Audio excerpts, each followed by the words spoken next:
Alors, vous n'êtes pas sans savoir que depuis de nombreuses années, les soignants sont en souffrance déjà, par manque de moyens dans les hôpitaux, manque de matériel, de moyens humains aussi, d'effectifs. On a des conditions de travail qui sont difficiles.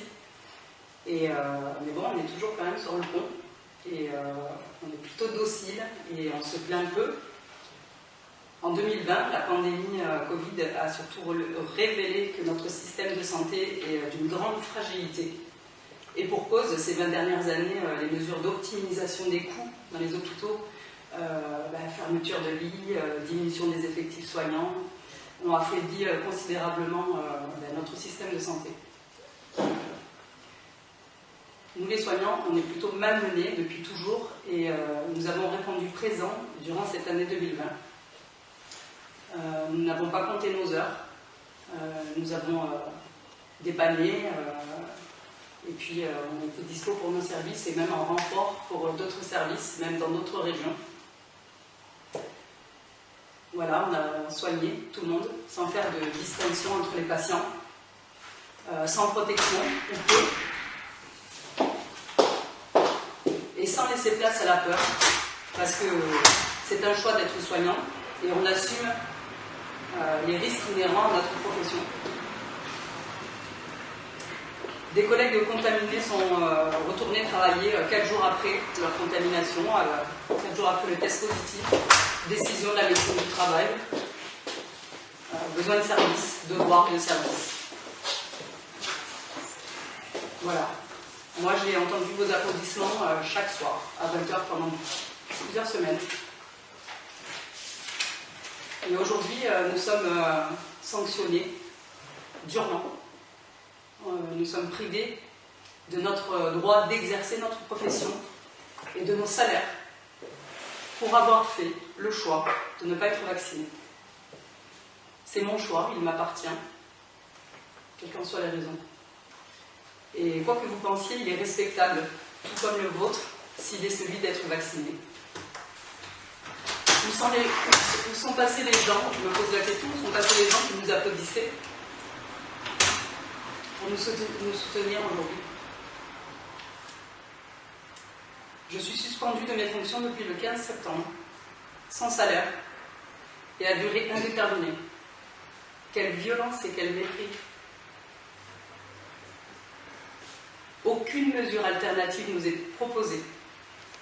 Nous n'avons pas la possibilité de profiter de notre congé de formation pour lequel nous avons cotisé pourtant, comme tous les agents, pour une reconversion. Si nous ne souhaitons pas nous mettre en conformité, nous n'avons pas la possibilité d'être licenciés. Les disponibilités vont être refusées. C'est ce que nos cadres nous ont dit. Impossibilité pour les agents de poser leurs heures accumulées ou leurs congés. Voilà. Donc aucune mesure transitoire alternative. Il faut savoir que là, les soignants aujourd'hui sont dans une détresse psychologique que personne ne peut mesurer. Et l'avocate que nous avons consultée pour faire les recours, les référents en suspension, a été même choquée de voir à quel point les soignants sont mal. Elle a contacté une association Souffrance au travail pour organiser des groupes de parole et de soutien psychologique. Il faut savoir que le CHU envoie des contrôles à chaque personne non vaccinée pour tenter d'interrompre les arrêts maladie. On passe tous devant un médecin expert qui se moque de la raison de notre arrêt, mais qui nous demande pourquoi nous ne sommes pas vaccinés. Et qui nous dit « Allez vous faire vacciner, vos problèmes seront terminés ». Les agents en arrêt maladie sont aussi suspendus de façon illégale. Tout ceci intervient après 2 mois de harcèlement intense de la part de notre direction. Il faut le savoir. Des lettres en recommandé accusé réception, et 1, et 2, et 3, pour nous sommer de transmettre notre statut vaccinal. La direction nous demande notre statut vaccinal. Des appels répétés de la médecine du travail, des menaces très anticipées de la direction, puisque dès le 21 juillet, avant même le passage au Sénat de cette loi et même avant le passage au Conseil constitutionnel, la direction nous menacer de mettre en place des mesures disciplinaires à notre encontre si nous n'étions pas vaccinés dans un délai rapide. Les conditions de suspension. Vous voulez connaître les conditions de suspension? Alors parfois, pour les plus chanceux, ça a été sur lettre en recommandé accusé-réception.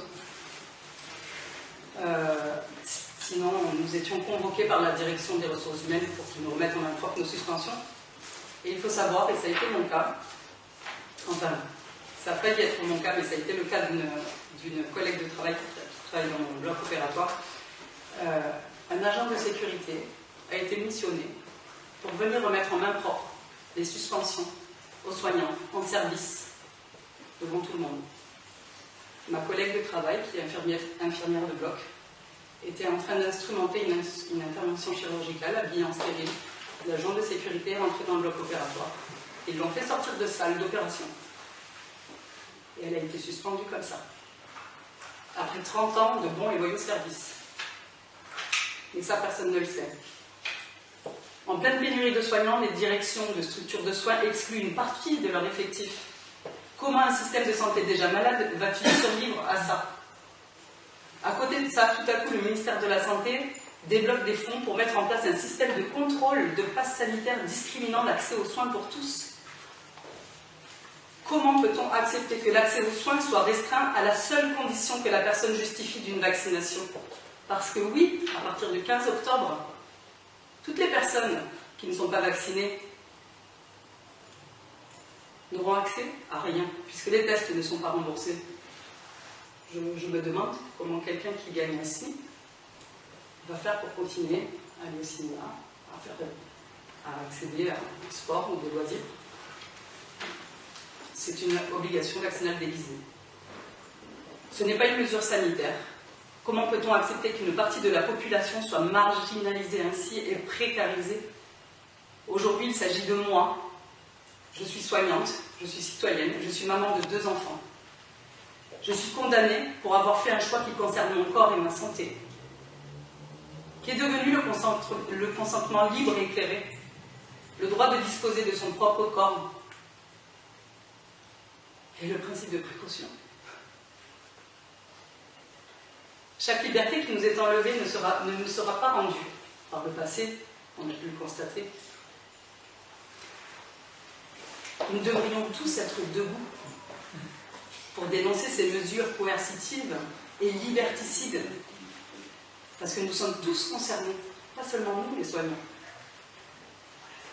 Nos ancêtres se sont battus pour obtenir les libertés dont nous jouissions. Je parle au passé. Je dénonce la violence imposée aux soignants en ces temps obscurs et le manque d'humanité et de tolérance de cette nouvelle société de contrôle.